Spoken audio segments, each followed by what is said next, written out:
Meu nome é Carlene Souza Macedo, sou da turma de terceiro ano de administração e vou falar sobre falência e recuperação judicial. Vamos iniciar falando um pouco sobre o objetivo da recuperação judicial. O objetivo da recuperação judicial é evitar que a empresa quebre. A ideia não é apenas ajudar os donos do empreendimento, mas também evitar que os trabalhadores fiquem sem empregos, que é os funcionários daquela empresa, que os fornecedores percam um cliente, que os consumidores percam um serviço ou produto e também que o Estado deixe de arrecadar alguns impostos. Mas, logicamente, se a empresa não tiver salvação, ela vai à falência, que é um procedimento que define como vender o que sobrou para tentar pagar as dívidas que foram deixadas para trás. A ideia da recuperação judicial é tentar um acordo entre a empresa, que está em crise, e todos os credores dela, que são as pessoas que estão na empresa, e que têm algo a receber através daquela empresa. E essa recuperação judicial está totalmente sob a supervisão da justiça. E a recuperação judicial, ela primeiramente começa com um pedido da própria empresa que passa pelas suas dificuldades. E no caso de que aconteça algum fracasso dessa recuperação judicial, a única coisa que resta à empresa é fechar as portas. E após a empresa fechar as portas, os credores disputam recursos que ainda sobraram daquela empresa. A recuperação judicial ela não é uma etapa totalmente indispensável para a falência. Se a empresa ela não querer pedir a recuperação, ela pode muito bem ir diretamente já para o pedido de falência e não, passar da recuperação judicial, caso ela seja negada, passar para a falência. Ela pode ir diretamente já para o pedido de falência. E para entrar no pedido de recuperação, a empresa ela precisa fazer o pedido, e explicar as razões da sua crise econômica. Aconteceu tal coisa, então eu estou pedindo recuperação judicial para que minha empresa não entre em falência. E esse pedido ele deve vir acompanhado de demonstrações contábeis de pelo menos dos 3 últimos anos, que deve ter a relação completa dos credores, a relação dos bens particulares dos sócios controladores e dos administradores e entre outros documentos que ajude para o pedido da recuperação judicial. Pode ocorrer a suspensão de cobranças, que é somente o caso se o juiz aceitar o pedido, e os processos ficam suspensos por 180 dias. E após essa suspensão de cobranças, acontece a outra fase, que é o administrador judicial, que é nomeado pelo juiz, que fiscaliza o processo e faz a comunicação entre os credores. Perdão, não entre os credores, mas com os credores.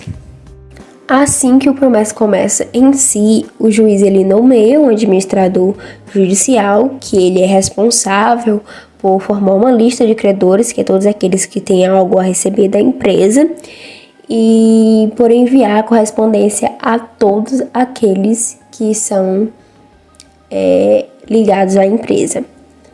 Normalmente, o administrador é um advogado, um contador ou uma pessoa jurídica especializada na função. E o administrador judicial, ele é meio que o intermediário entre o devedor e os credores. A próxima fase seria o plano de recuperação, que em até 60 dias a empresa apresenta proposta para negociar dívidas e manter-se ativa. A empresa devedora ela deve apresentar meio que um plano de recuperação. E esse documento ele deve conter e descrever as providências que a empresa pretende adotar para ela se reerguer. E os credores avaliam também a proposta de recuperação judicial. O juiz comunica os credores sobre a proposta da empresa e dá a eles em torno de 30 dias para apresentarem as suas objeções. E se não houver nenhuma objeção, o plano será aprovado. E se houver alguma objeção, o juiz precisa convocar uma assembleia de credores, pode ser uma assembleia geral de credores, para discutir as alternativas. E na Assembleia, os credores são divididos em 4 classes, conforme o tipo de crédito que tem a empresa que está fazendo o pedido de recuperação judicial. Seria a primeira classe, créditos trabalhistas e de acidente do trabalho. Segunda classe, créditos com alguma garantia especial, como por exemplo um imóvel. Terceira classe, créditos sem garantia especial. E a quarta classe, créditos a micro ou pequena empresa. E caso o plano for aprovado, vai ter o fim do processo. Após 2 anos, o processo judicial é arquivado. E após a aprovação do plano de recuperação, as dívidas anteriores serão substituídas pelas novas condições que foram descritas no plano de recuperação, que foi entregue, durante o processo. É possível dar também abaixo nos protestos e retirar o nome da empresa dos cadastros de inadimplentes em relação às dívidas que fazem parte do processo e que fez com que ocorresse o pedido de recuperação judicial. E se não ocorrer o cumprimento do acordo, os credores podem pedir a falência. E no caso da reprovação do plano de recuperação judicial, a empresa encerra as atividades e os seus bens são leiloados. O juiz decreta a falência da empresa, que é devedora, e a companhia encerra as atividades e seus ativos são todos vendidos para os pagamentos das suas dívidas que estavam pendentes, devendo ter ordem de preferência para receber. Após ser decretada a falência, a preferência para receber segue a seguinte ordem, conforme a origem da dívida, que seriam créditos trabalhistas de até 150 salários mínimos ou de acidentes de trabalhos, créditos garantidos por direitos reais, como os imóveis, créditos tributários, como os impostos, e os demais créditos que fizeram parte do pedido de recuperação e que acabou se tornando em falência.